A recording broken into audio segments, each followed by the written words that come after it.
그럼 이번엔 다른 지역 피해 상황 살펴보겠습니다. 가장 많은 인명피해가 난 경북으로 가보겠습니다.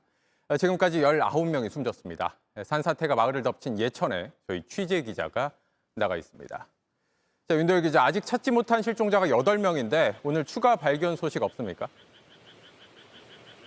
네, 오늘 비가 좀 잠잠해져서 종일 수색을 했고 기대를 했지만 오늘 발견된 실종자는 없습니다. 어제 예천 백성리 마을에서 숨진 채 실종자가 발견된 게 마지막이었습니다. 저는 지금 예천 진평리 마을에 나와 있는데요. 이곳도 실종자가 1명 있습니다. 산사태에 남편이 다쳐 치료를 받다가 어제 숨졌고 그 아내를 아직 찾지 못하고 있습니다. 네, 실종자 가족들은 애가 탈 수밖에 없을 텐데 수색이 쉽지 않은 상황이죠.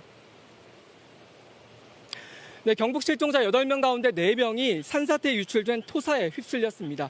여기도 마찬가지인데요. 제 뒤를 보시면 토사와 나무, 부서진 창고와 집, 그리고 자동차가 높이 쌓여 있습니다. 제 키보다 높습니다. 이런 곳들이 1km 위까지 가득합니다. 하나하나 파보고 조심스레 들여다봐야 합니다. 물에 휩쓸린 것으로 추정되는 실종자 4명을 찾는 것도 어렵긴 마찬가지입니다.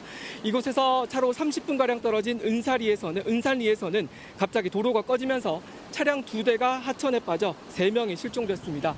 드론을 띄워 강 전체를 넓게 보고 구조대원들이 강 바닥을 샅샅이 훑으며 실종자를 찾고 있었습니다.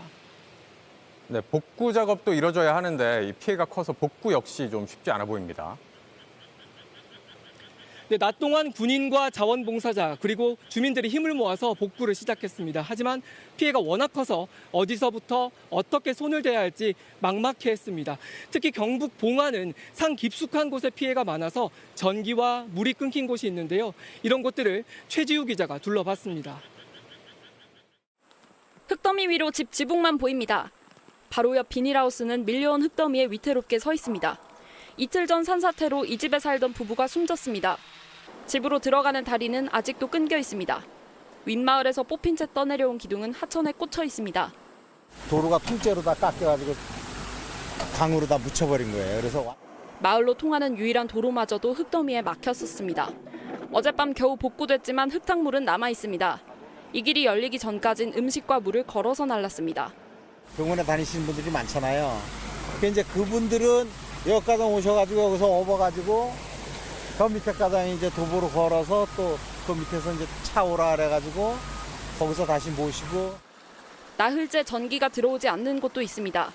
전기로 지하수를 끌어올려 쓰는 곳이라 마실 물도 마땅치 않습니다. 농사용 물도 못 쓰고 뭐 집에 물이고 뭐 아무것도 안 되는 거예요. 오늘에서야 전신주 복구가 시작됐습니다. 먹을 것도 마실 것도 구하지 못하는 마을 사람들은 회관이나 경로당에 모여 도시락으로 끼니를 때웠습니다. 뭐 도시락이죠. 글자 그대로요, 도시락. 여기서 이제 반찬 나고 밥하고. 그래 이제 옛날로 말하자면 우리 군대 생활을 좀 추라이지. 추라이 판 거지. 그래 내가 왜 뚜껑 다 덮어가지고. 이렇게 이웃과 집을 잃은 봉화군 이재민 800여 명은 지금도 임시대피소에서 복구가 끝나기만을 기다리고 있습니다. JTBC 최지우입니다. 네, 지금도 경북 북부 지역에는 비가 계속 내리고 있습니다. 새벽까지 계속 온다고 합니다. 제게도 주의하고 빨리 대피하라는 안전 안내 문자 계속 들어오고 있습니다. 산사태 취약 지역에 계신 분들은 지금 빨리 안전한 곳으로 대피하시기 바랍니다. 지금까지 경북 예천에서 JTBC 윤두열입니다.